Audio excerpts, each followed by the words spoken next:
Okay, I'm going to attempt to do a video on packing for a detecting trip. I will be going to Florida on this trip. It will be probably 99% water, but I do pack similarly when I go on land trips. I do take my scoop and a water machine with me on land trips just in case I find a spot that might be good in the water near old Civil War or Revolutionary land spots. Okay, I use a very large suitcase. In the bottom of the suitcase I pack 2 beach blankets as padding for all the gear to prevent rattling. I pack these 2 beach blankets. We use them on the beach, and I also use them in the car. If I'm damp or whatever, I usually put them down on the seat. I double them up to stop the rental car seats from getting wet. I use a RTG 2-piece scoop. It's aluminum. I had the company put a stainless lip on it, and this is what I've been using, this similar type of scoop, for the last 15 years. This is my 3rd one. One was lost in the ocean when I got hit by a wave and it dragged it out. The other one is in my garage, and if you can see the basket from prying up large rocks and stuff, it's taken its toll. My other one is pretty beat up too. I take a pair of dive boots in my suitcase.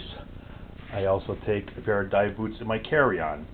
That way, if I lose my suitcase or it gets delayed or whatever, which has happened twice, it happened once in Florida and it happened once in Hawaii, I now can still possibly get out detecting. This is my carry-on. In my carry-on I pack a pair of gloves, mask, boots, both my machines with their lower rods. I have a chest mount, hip mount on one of the machines. That way, if they do lose my upper rods in the suitcase, I can buy any kind of a pole from Lowe's or Home Depot, find a broken broom handle somewhere, anything, and duct tape it and use it with the chest mount still the way it is. I also pack a shirt that I can wear in the water and a bathing suit. Once again, if luggage gets lost, with what I have, I should be able to still go detecting.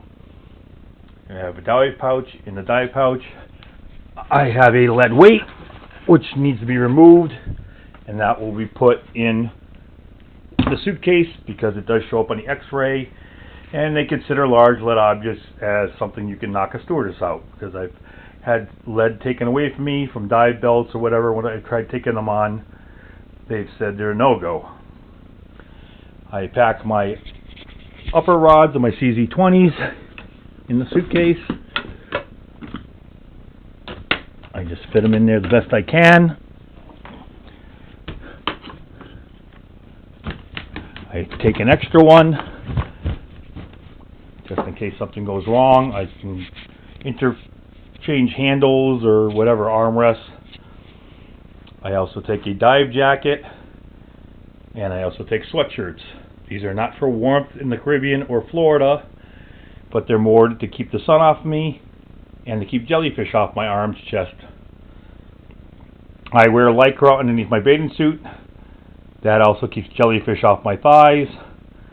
And I always wear some type of thin glove. That way I can push jellyfish aside or don't have to worry about my hands being stung, which I know some locals have had trouble with getting stung.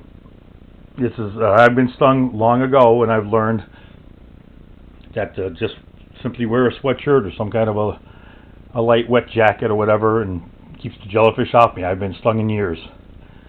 I also take another mask. Usually I'll take another regular mask with snorkel, but on Florida, now and then I would take the full face mask.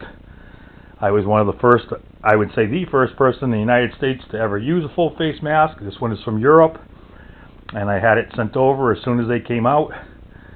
I got all kinds of sunscreen. I spray my head and face, neck thoroughly. I'm not going down to Florida to get a tan. I'm there to hunt, and I don't need to come home with a burn. I take a hand scoop just in case something happens to my large scoop, or I get in a situation where I feel like I want to dive down and fan and just stay underwater more on the bottom, I'll use the hand scoop instead of standing up out in the open with the large scoop. I have extra snorkels. I have my tool bag. In my tool bag I have a small hammer. I have silicone gel, dive knife, underwater flashlight, pliers, screwdrivers, zip ties, super glue.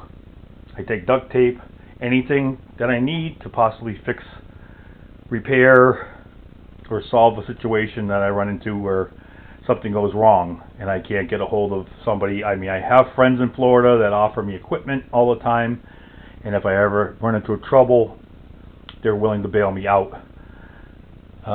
That's about it.